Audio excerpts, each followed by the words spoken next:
It's barely 5 days before we know who is on Ocampo's list of 6, a list that will unmask the suspects behind the post-election violence that saw over 1,300 Kenyans killed, many more injured, and hundreds of thousands flee their homes following the disputed 2007 presidential elections.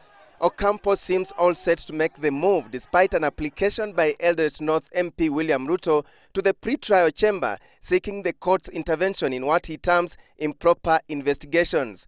However, Ocampo says Honorable Ruto may take any legal action he considers appropriate.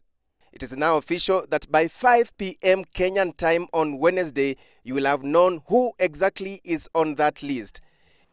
He will reveal the names at a press conference at the ICC headquarters at The Hague after presenting his evidence to the judges and seeking summons for them to appear before the court.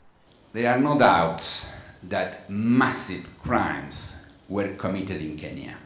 The suspended Higher Education Minister, through his lawyers, wants the prosecutor to conduct fresh investigations, claiming that he is relying on the questionable Waki report and the report of the Kenya National Commission on Human Rights. And the prosecutor, in his correspondence to the Honorable Ruto, has concentrated in generalities, including asking him to explain what he knows about post-election violence, which is a very generous statement. But Dr. Godfrey Musila, an expert in international law, says Ruto's move has no legal consequence that can possibly stop the process.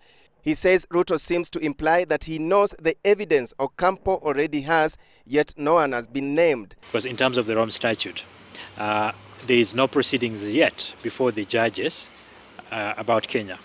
So the only persons that they could address themselves to is the prosecutor of the ICC. The list is suspected to have been drawn from among the sponsors of the killings in Rift Valley and those who sponsored retaliation, as well as state actors. Alex Chamwada, Citizen Weekend, Nairobi.